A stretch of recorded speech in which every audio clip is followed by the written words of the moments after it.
What's up, guys? Welcome to this episode of the Ask a Creator Economist podcast. I'm joined by just Thomas this time. On this episode, we get three questions from three, again, really cool creators. The first of which is an EDM producer. So he is a aspiring DJ looking to grow his audience, reach more fans, and how he can maybe monetize, considering the fact that a lot of these platforms really don't pay their musicians very much money. So he's got some questions there. We help him out. The second question is from a person who is really curious about the platform Mastodon, which maybe you guys don't know is a competitor to Twitter. So we give him our thoughts there from a creator and from a user's point of view. So we kind of break that down into two different segments. And the last question comes from a new Unyfy user who really wanted some advice of how he can use the tokens, NFTs, subscriptions, and some of the other monetization tools that we have on Unyfy.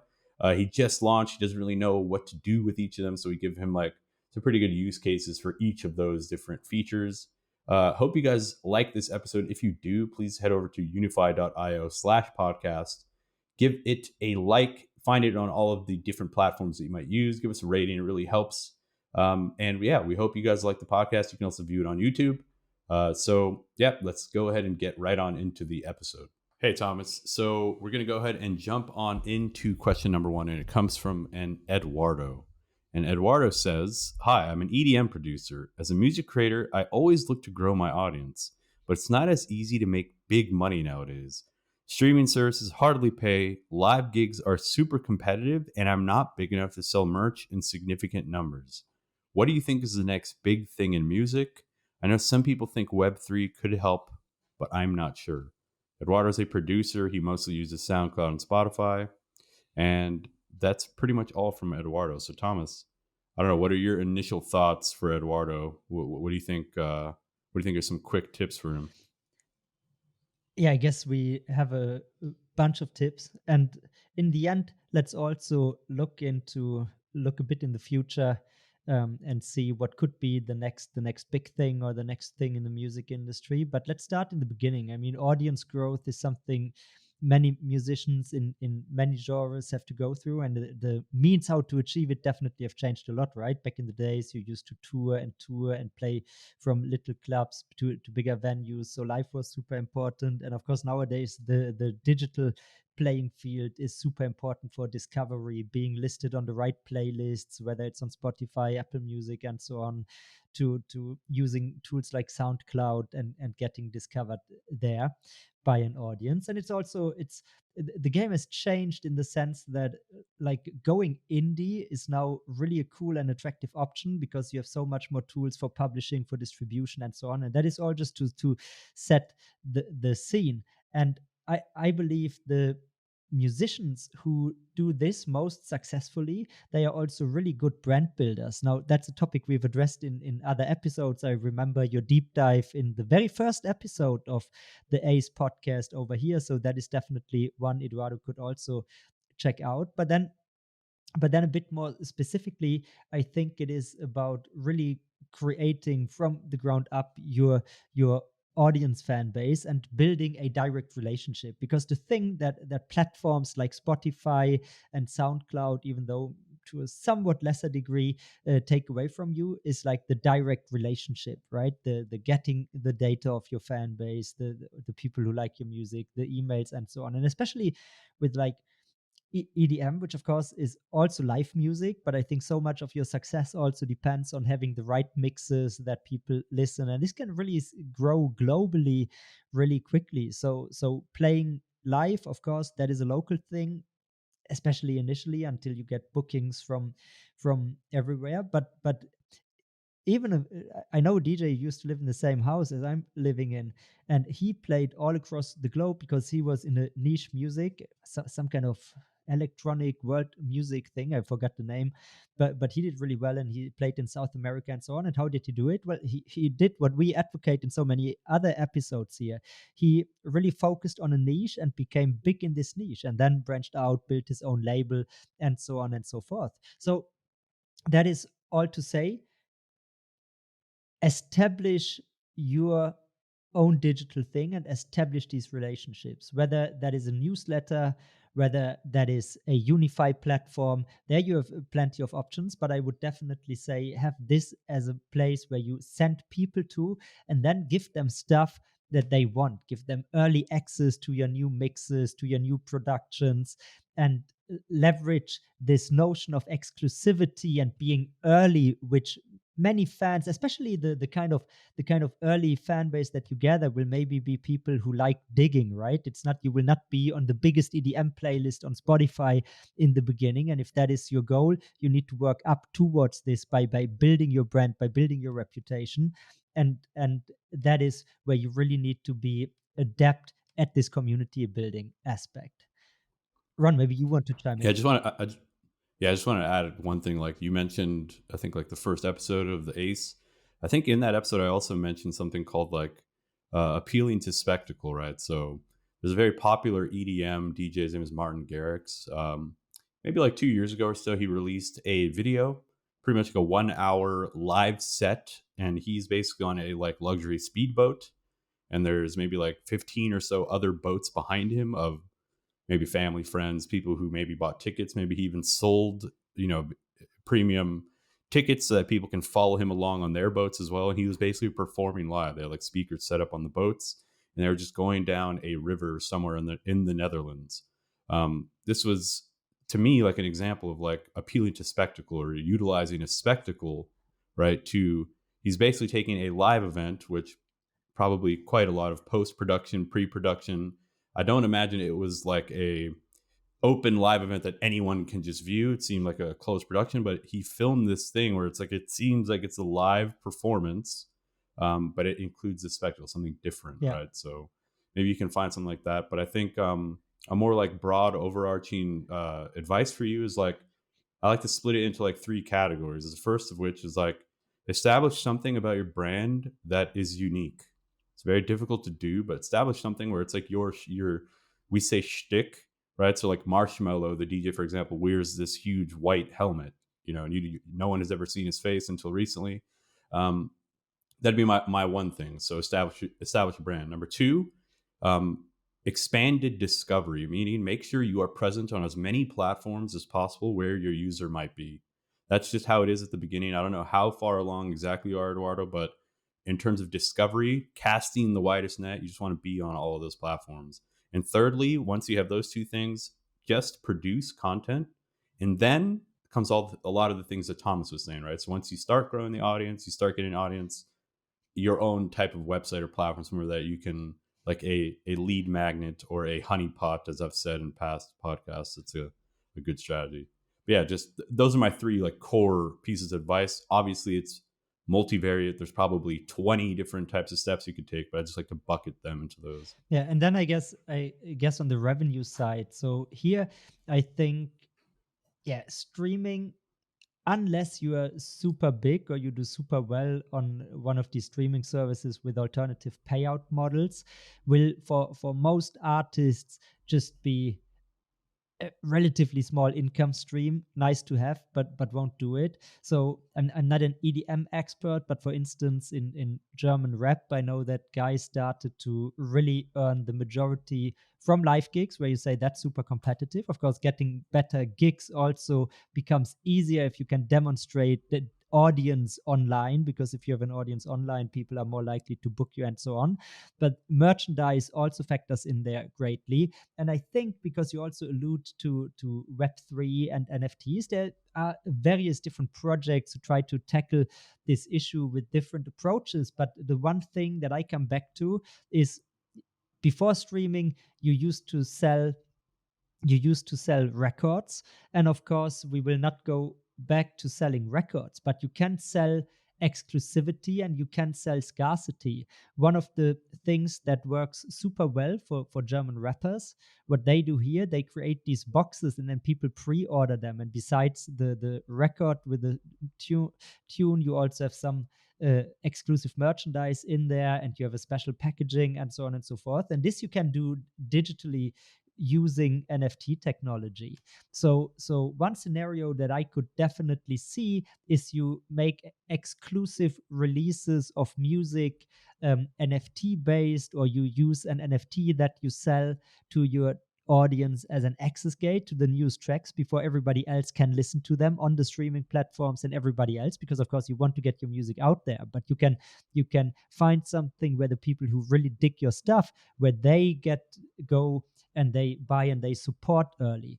And that is also something where you see tools like Bandcamp and so on. They really help many artists to sell their stuff directly and do it. But of course, with the notion of limited editions, collector items that come with NFTs, you can take it one step further and really create something exclusive in the music world without having to abandon streaming services, which of course you need to be on for your music to find the biggest Yeah. possible listenership.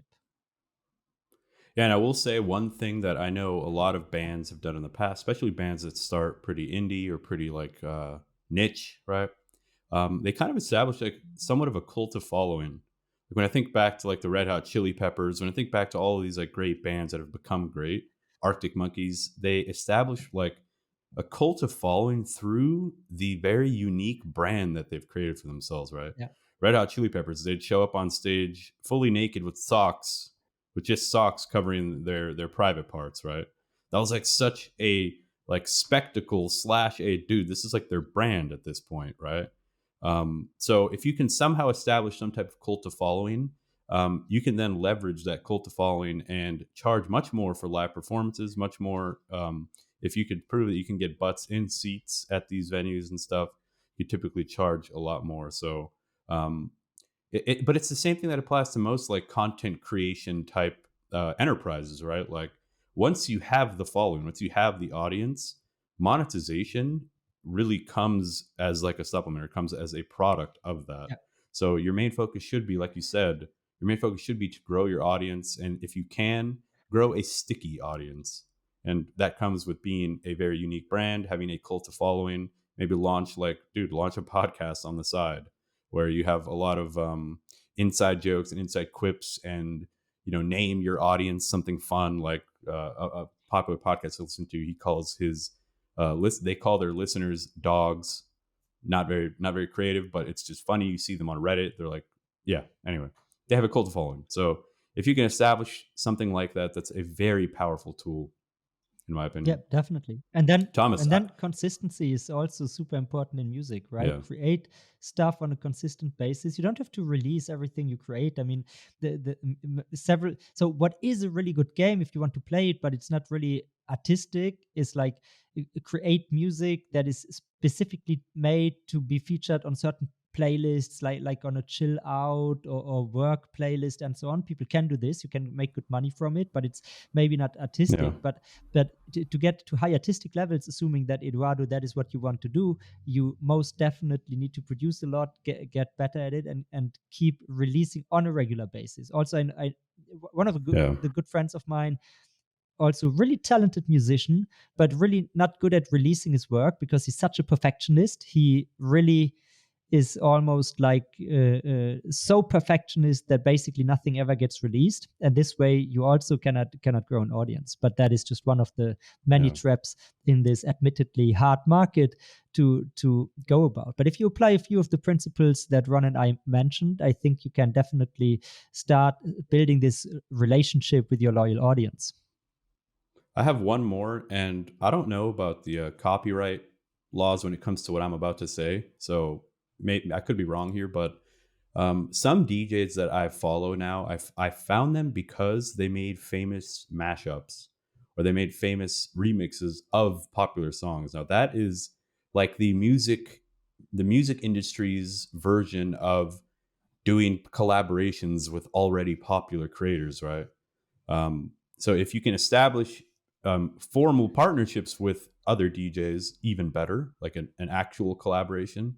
But when it comes to like doing remixes and mashups, I don't know about the copyright. I just know that is a fantastic way to like piggyback off of already famous, already existing, popular, well performing music, Yeah, right? definitely. So maybe look into that yourself. Look into the copyright on that, but that's a nice little hack. And one last thing, Thomas, about Eduardo's question before we move on. He said, what do you think is the next big thing in music? That's a pretty difficult question for me, at least. What do you think? So I would hope that the next big thing in music is better revenue distribution by streaming services. You saw a few moving in this direction. I think SoundCloud has a new way of distributing some of the revenues. There is also what's the Jay-Z streaming service again? I'm blanking on the name, but they also have like this for people who subscribe at least with a higher percentage, where the payouts, for those of you who don't know, are usually not based on what an individual listens to, but on the big overall numbers, just to give a rough explanation. And these new mechanisms are like, if you subscribe with $20, then your bucks get distributed among the artists you really listen to, and that is much more beneficial to smaller artists.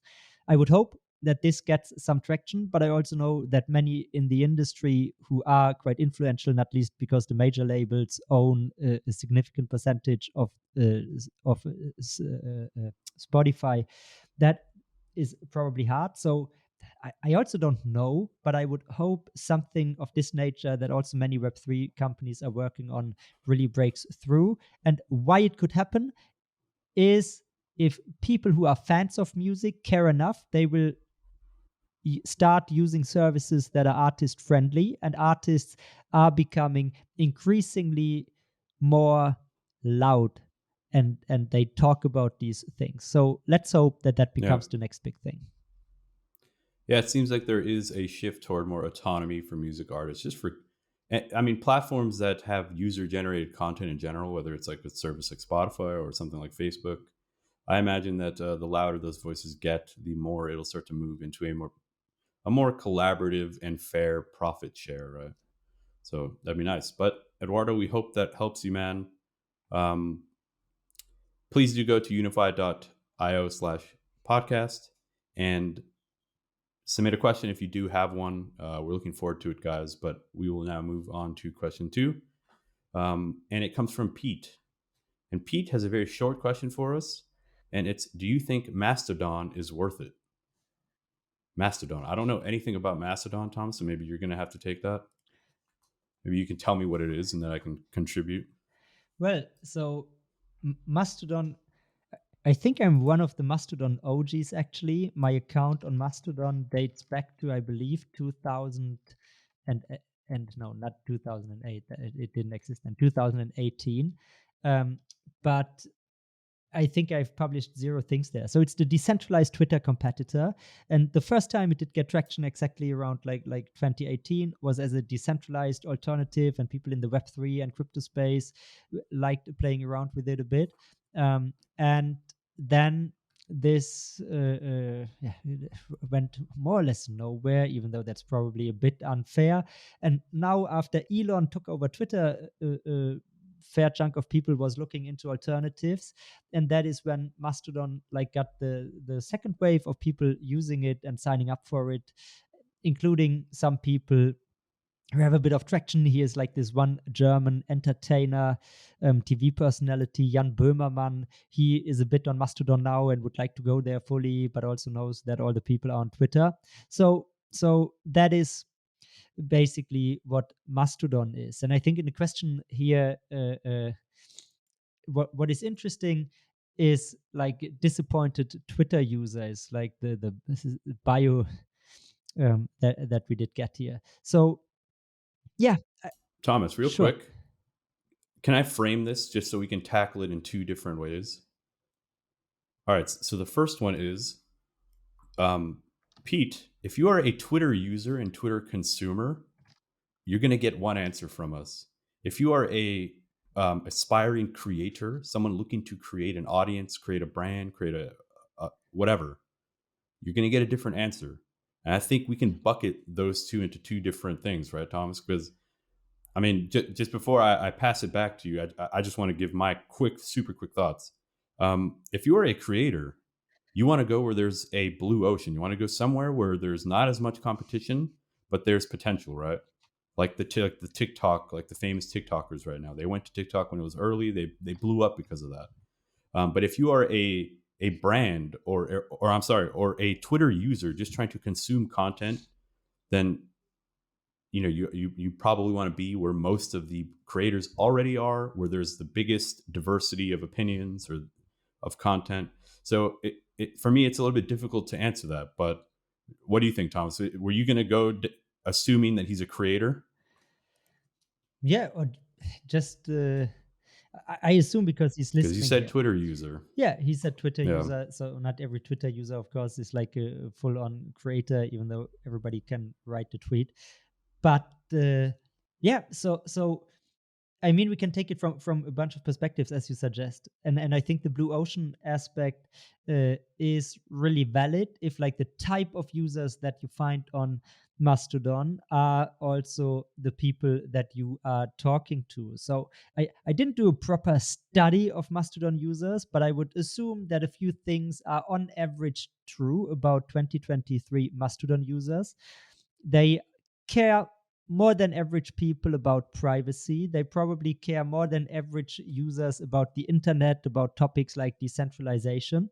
And probably they don't like Elon Musk or big billionaires owning media sites. So if that let's be fair, that's a really overarching broad stroke picture of the user persona. But if that is true, then maybe it is a cool place, because in general, new platforms, if they explode and if you're there early, you can really start your audience on such a platform, and that is a approach you can do. By the way, if you want to follow me on Mastodon, it's at Thomas Euler, so just my full name, and then you can follow me over there. I have 0 followers and zero things published. Maybe I change it. Maybe after this episode I will write there, and then I will promote this specific episode also on Mastodon. But that being said, I believe I believe in that sense you can definitely play around with it and test it. And also, like Ron said, you don't have to think that this will be a major platform where you can reach mass audiences anytime soon. Then, just from a discovering content perspective, you would have to look around what types of bubbles. So I describe Twitter in the following way, usually going back to the OG in like microblogging sites. Twitter is like you have all these different bubbles. So there is no such thing as a Twitter, but there are all these different Twitters, right? There is NBA Twitter, there is internet Twitter, NFT Twitter. And so whatever interests you, quite likely you will find a bunch of people, and most likely the people who also publish on other platforms on Twitter. So that is why it makes such an important, influential platform, even though relatively speaking, it has much less users than Instagram, than Facebook, and so on. So the same can't be true about Mastodon just because the overall user base is smaller. But I'm also very certain that you will find very active user bases or bubbles on Mastodon. And so if these exist in your topics, maybe it's a great way for discovery as well, and not only for being discovered and for publishing. Yeah. Yeah. Good point. I mean, I think it's difficult. It definitely is because, like I said, there is a lot of opportunity on newer platforms. I mean, if Thomas's hypothesis is correct that that is how the user base is, me personally, I would be a little bit skeptical about making that my main platform, just because you're. Let's just say his hypothesis is correct, and I would say that that is a pretty jaded user. It's a user who's very particular about the platform that they're on, very particular about the content. Um, Akin to maybe a redditor. And maybe you know the memes, maybe you don't. It's a popular internet joke that redditors are some of the most critical types of people you can meet. Maybe that same is true for Mastodon. I don't want to make that assumption, but I personally would be a little bit more like, okay, I want to go where the users are a little more. God, this sounds like such a bad way to put it, but the users are a little more easy to sway or easy to speak to and communicate with. That they're not so critical about every little thing you say. That's just me, Yeah, potentially true. especially in sports, man. Just Sports, yeah, like from an overall data perspective, like in November 22, Mastodon had 2.5 million registered users, and by March 23, it had gone up to 10.04 million registered users. So still micro scale compared to Twitter, but there are some people. I don't know how many of them are active users. This is not data that I found as easily, but yeah. Listen, you can never have too many channels, too many webs that extend from your main web, right? Yeah. So consider another user acquisition channel. Um, you can always web down. You can always eliminate webs as you create Yeah. content, right? So start broad, start as far casting of a net as or of a web as possible, and then So Ron, delete them as you see so fit. Ron, turn on the TikTok camera. But here's my number one advice for all creators. If you find a new platform that you kind of like, that you think could be fun, then give it a try and play around with it for a few weeks until you see whether or not you get some traction on there. New platforms always present a huge opportunity. Then most of them fail and don't become a big thing, but they can help you. And if you happen to bet at the right time on the right platform, that is great. So never get never get too stuck with what you're doing. Always remain open, remain playful, play around with new stuff, especially if it's fun. Well put, well said, Thomas. That will probably become a short, so stay tuned, all of our listeners. Guys, I think that's, or Thomas, I think that's good for Peach. I think that's enough. I think we'll go ahead and move on to question three. And it comes from a Vlado. Vlado. Vlado, thank you for your question. And here it is. So I started with Unyfy, but I'm not sure what I should sell as a premium offer. If I understand it well, I can sell tokens, NFTs, or subscriptions. Can you please explain more about how and when to use what option? Vlado is a Unyfy user. He's a new Unyfy user. He mainly uses YouTube, and he will soon use Unyfy as a supplement to that. And his genres are life advice and Eastern philosophy. Hey, Vlado, that Vlado, sounds super interesting, and thanks that you take a look and play around with Unyfy. And yeah, let me definitely help you to sort out these different premium content, premium interaction features that we have, and how to best think about them. So let's start with subscriptions because that is something I guess everybody who is in the content creation game is familiar with. Of course, brilliant business model, recurring revenues every month, and people subscribe to you.